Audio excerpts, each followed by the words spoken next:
राज्यात जळगाव, नाशिक जिल्ह्यातील घाट परिसर, नगर या जिल्ह्यांना उद्यासाठी पावसाचा ऑरेंज अलर्ट. ठाणे, रायगड आणि रत्नागिरी जिल्ह्यांसाठी आज आणि उद्या पावसाचा येलो अलर्ट, तर सिंधुदुर्ग जिल्ह्यात 3 एप्रिलपर्यंत पावसाचा येलो अलर्ट. बेळगाव शहर आणि परिसरात अवकाळी पावसानं झोडपून काढलं. अचानक आलेल्या पावसामुळे बाजारपेठेत खरेदीसाठी आलेल्या लोकांची तारांबळ उडाली. अनेक ठिकाणी तर घरांवरील पत्रे देखील उडून गेले.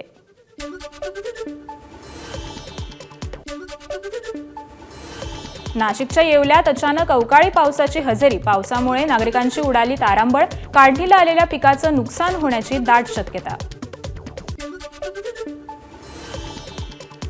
बुलढाण्याच्या चिखली तालुक्यात देखील वादळी वाऱ्यासह जोरदार पाऊस. नागरिकांची प्रचंड तारांबळ. बीडच्या पाटोदा तालुक्यात वादळी वाऱ्यासह जोरदार पावसाची हजेरी. आंबा पिकाचं मोठ्या प्रमाणात नुकसान होण्याची शक्यता, तर शेतकऱ्यांच्या उन्हाळी भाजीपाला पिकाला देखील फटका बसणार. वाशिमच्या मालेगाव तालुक्यातील अनेक भागात जोरदार पाऊस. अवेळी बरसलेल्या पावसानं नागरिकांची तारांबळ उडाली. कांदा, आंबा पिकांसह भाजीपाला आणि फळबागांचं नुकसान होण्याची शक्यता. अकोल्याच्या मूर्तिजापूर आणि बार्शी टाकळी तालुक्यातील काही भागात अवकाळी पावसाची हजेरी. काढणीला आलेल्या गहू पिकांसह कांदा पिकाला फटका बसण्याची दाट शक्यता. जळगाव जिल्ह्यात हलक्या स्वरूपाच्या अवकाळी पावसाची हजेरी. ज्वारीसह इतर पिकांचं नुकसान होण्याची शेतकऱ्यांना भीती. बुलढाण्याच्या लोणार शहर आणि परिसरात मध्यम स्वरूपाचा पाऊस. गहू, कांदा पिकाचं नुकसान होण्याची शक्यता. उद्यापर्यंत अहिल्यानगर शहरात येलो अलर्ट जारी. विजांच्या कडकडाटासह वादळी वारा. हलक्या ते मध्यम पावसाचीही शक्यता. शेतकऱ्यांकडून गहू पिकाच्या काढणीला वेग. धुळे शहरात कृषी बाजार समितीत गव्हाची आवक सुरू. स्थानिक शेतकऱ्यांकडून येणारं गव्हाचं प्रमाण देखील कमी झाल्याची माहिती. वाढत्या उन्हामुळे दुसऱ्या टप्प्यातील गहू आता बाजारात. यामुळे गव्हाच्या किमतीत वाढण्याचा अंदाज. परभणीचं तापमान 40शी पार. वाढणाऱ्या उकाड्यामुळे नागरिक हैराण. रस्त्यावर शुकशुकाट, तर रुमाल आणि टोप्यांचा वापर देखील वाढला. नंदुरबारमध्ये हवामान खात्यानं वर्तवलेल्या अंदाजानुसार ढगाळ वातावरण. वातावरणात झालेल्या बदलामुळे तापमानात घट होण्याची शक्यता.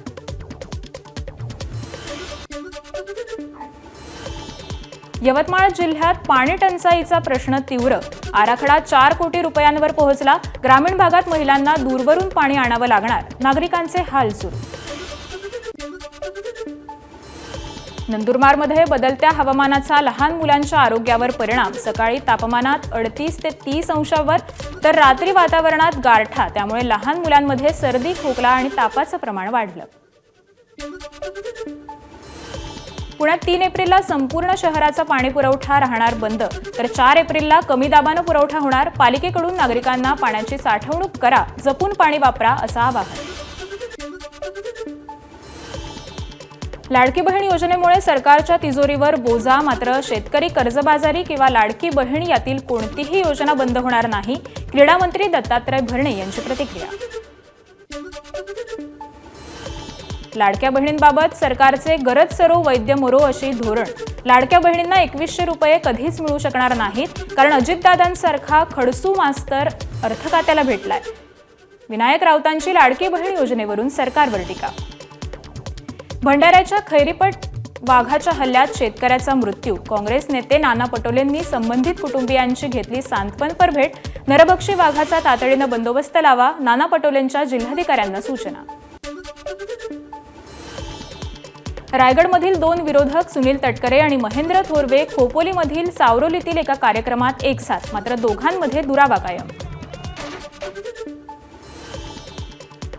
अथक प्रयत्न करून चिपी विमानतळ सुरू केलं. मात्र सिंधुदुर्ग जिल्ह्यातील राजकारण करणाऱ्या राज्यकर्त्यांना चिपी विमानतळाचं काहीही पडलेलं नाही.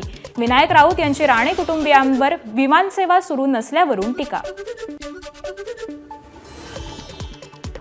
उपमुख्यमंत्री एकनाथ शिंदे मतदारांचे आभार मानण्यासाठी 3 एप्रिलला यवतमाळमध्ये पोस्टल ग्राउंड इथं सायंकाळी 5 वाजता आभार सभेचं आयोजन. यवतमाळचे पालकमंत्री संजय राठोड यांची पत्रकार परिषदेत माहिती.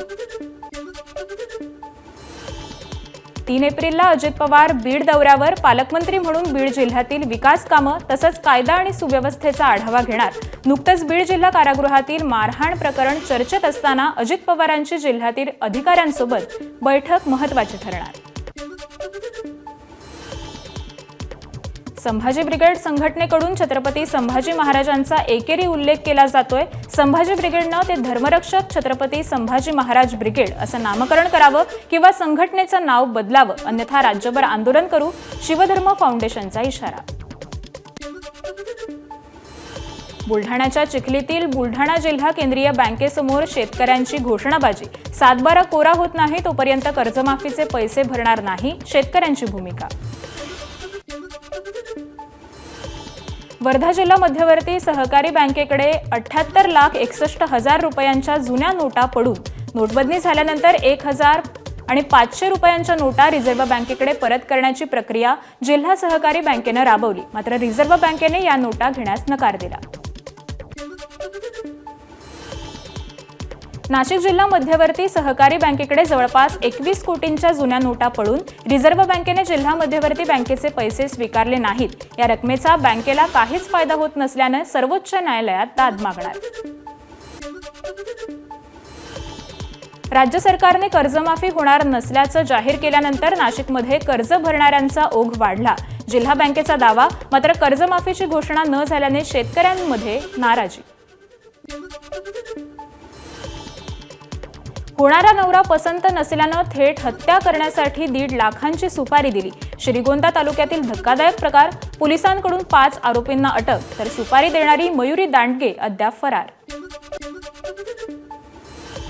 छत्रपती संभाजीनगर जिल्ह्यातील उपजिल्हाधिकाऱ्याला पत्नीचा आई, भाऊ, मोलकरीण, मित्राच्या मदतीनं जीवे मारण्याचा प्रयत्न.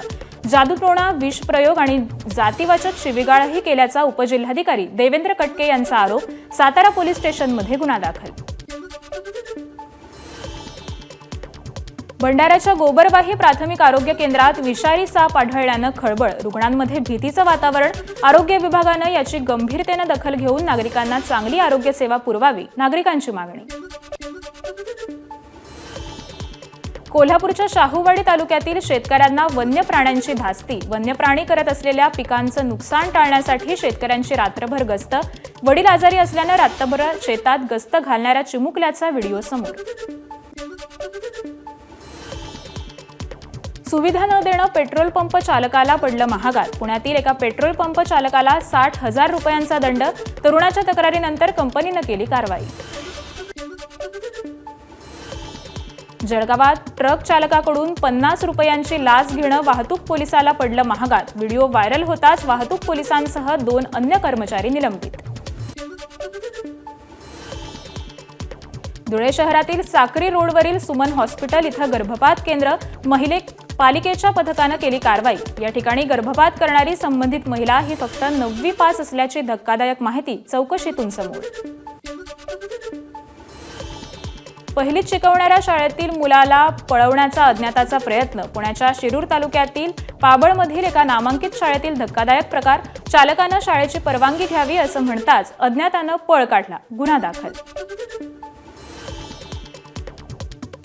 अकोल्यात IPLच्या क्रिकेट सामन्यांवर सट्टा खेळणाऱ्या 5 जणांना अटक. अकोट पोलिसांची कारवाई. आरोपीकडून 4,24,000 रुपयांचा मुद्देमाल जप्त. नांदेडमध्ये डंपरच्या धडकेत 29 वर्षीय दुचाकी स्वाराचा मृत्यू. पोलिसांकडून चालकाला अटक, गुन्हाही दाखल.